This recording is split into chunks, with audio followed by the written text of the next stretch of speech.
Marion, I understand you've had a few phone calls and emails today around the Russian knowledge and our workshops.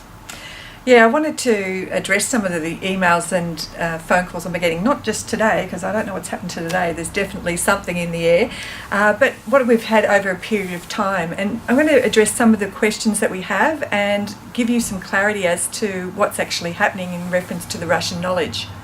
So one of the questions I first have is about Grigory Grabovoi and why he isn't teaching this work outside of Russia.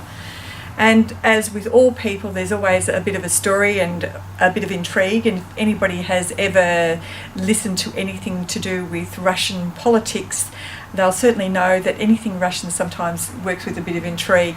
And some charges were trumped up against Grabovoi and his work because he was seen as a threat against some of the political leaders. And so he's been under country arrest for some time, and he's still detained, and I believe that's until next year. He does, though, have a number of students that he has taught the work to, and they seem to be disseminating the knowledge throughout the world.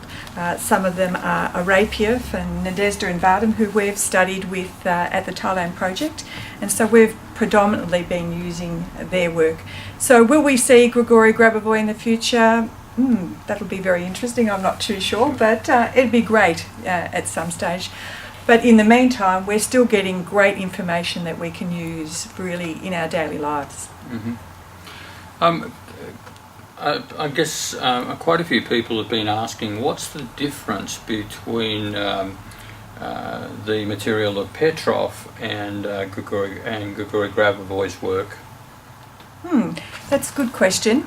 Well, the information first came from Grigory Grabovoi, so he seemed to be the one that was starting up the institutes and certainly with the knowledge. The founder. Yeah, so he was the founder. And then Petrov was one of his students, as was Arapiev.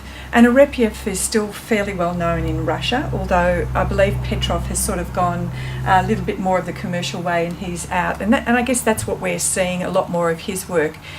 He seems to focus on cell and organ regeneration, and that's just a small amount of the Russian knowledge. Well, that would be, less than 10% of what we're teaching? Oh, absolutely. I mean, it's part of it, but it's not all of it. So there has been a dissemination of the knowledge, and certain students, specifically who we've studied with, have some of their own techniques that we actually teach. But the work is the foundation of Grigory Grabovoi. Another question keeps coming up is about mixing modalities. Oh, absolutely. When I explained about the levels that we can work in, and certainly about when we mix modalities, such, for instance, if we're doing the Russian work and then we start doing energy work or we start doing emotional work, what we're doing if we're starting to work back there, we're actually lowering the frequency that we're actually dealing with this at. So we're pulling ourselves down from the informative level, so down to that lower vibration. Yeah, and or that slower vibration. Yeah, and we've been dealing in those areas for such a long time. It's a bit habitual that we go back and try to address things, especially when we get something on the physical level. All we want to do is fix the problem really quickly, and so we sometimes fall back into old patterns. But using the Russian knowledge where you're working at the informative level, it's a lot quicker. So we don't mix modalities. We don't use the Great Invocation by Alice Bailey. We don't open up to bodhisattvas and ascended masters and all that, because then that takes the power away from us. You see, we are one as the creator, and we are the creator. So when we take on and us as the creator, we accept full responsibility for what happens within our body and also all that happens around us in our life.